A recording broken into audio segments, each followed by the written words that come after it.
ભરૂચમાં એસિડ પી જનાર મહિલાની અન્નનળી સંકોચાઈ ગઈ હતી, જેના કારણે માત્ર ગ્લુકોઝના બોટલો પર નિર્ભર મહિલાની સેવા યજ્ઞ સમિતિએ જટિલ સર્જરી કરાવી પુનઃ નવજીવ આપતા આજે દરેક ભોજન આરોગીને સ્વસ્થ જીવન જીવી રહી છે.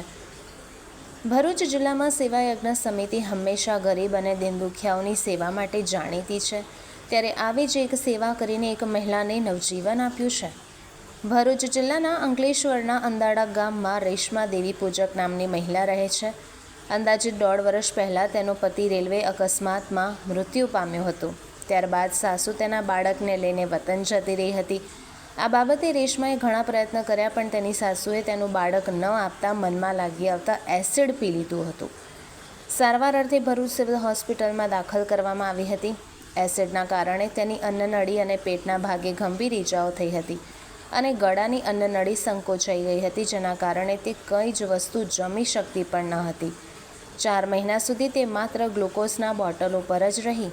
ત્યારબાદ તે સેવા યજ્ઞ સમિતિના રાકેશ ભટ્ટ પાસે આવી પોતાની વ્યથા જણાવી.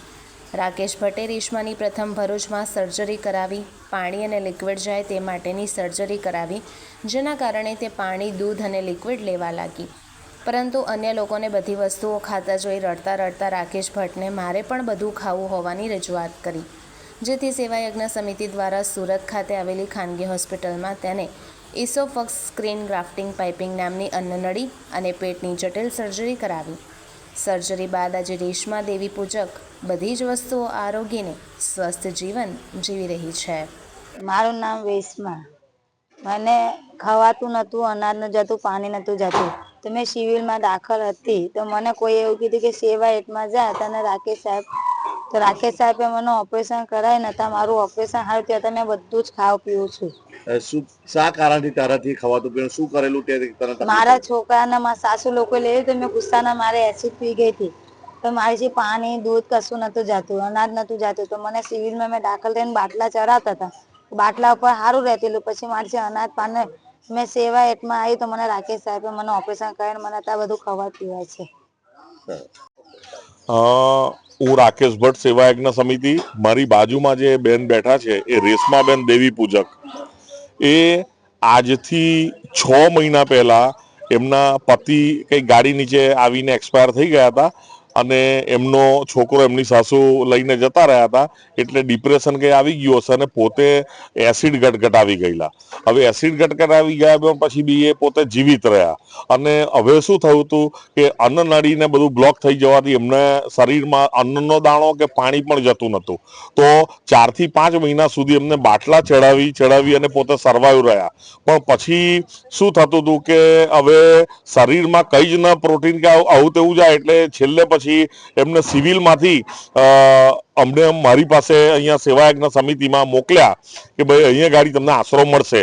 અહીં આવ્યા, અમે એમની પરિસ્થિતિ જોઈ અને એમને અહીંયા ગાડી ભરૂચમાં એન્ડોસ્કોપિક સર્જરી અમે કરાવી અને લગભગ 2 mm જેટલું એમને અન્નનળીમાંથી ખાવાનું પસાર થઈ શકે એવું હોલ પાડી આપ્યું. તો તેમાંથી એમને જ્યુસ, મગનું પાણી, પછી મોડી દાળ, એવું પાણી, બધું એવા ખોરાક એમને અમે 2 મહિના સુધી આપ્યા અને એમને હવે ધીરે ધીરે સારું થવા માંડ્યું હતું. પરંતુ એક દિવસે બેન પાછા બિચારા રડતા હતા. મને કે આ બીજા બધા લોકો કેટલું સરસ ફરસાણ ને મીઠાઈ ને બધું ખાઈ શકે છે, કડક વસ્તુ, મારથી ખાવાતી નથી, તો કંઈક કરો. એટલે અમે પાછી સુરત તપાસ કરી અને સુરત એમની સર્જરી કરાવવા માટે અમે લઈ ગયા અને સુરતમાં એમની સર્જરી ગળાની કરવામાં આવી અને પેટની પણ અંદરની સર્જરી કરવામાં આવી જ્યાં ડેમેજ હતું ત્યાં. તો આજે એ પોતે સાજા થઈ ગયા છે અને તમામ વસ્તુ આપો તે એ પોતે ખાઈ શકે છે. તો આ રીતે આ એક રેશમાબેનનું ખરેખર એક સાચું ઉદાહરણ છે કે આવા ઘણા લોકો સેવા યજ્ઞમાં આવે છે અને સેવા યજ્ઞ એમને મદદ કરે છે. અને ખાસ તો GNFCની નારદેશ જે સંસ્થા છે તે પણ આવા બધા ઓપરેશનોમાં અમને ઘણીવાર મદદ કરતી હોય છે. તો આ રેશમાબેન આજે ખુશ છે અને પોતાના છોકરા સાથે એમની જિંદગી જીવે છે.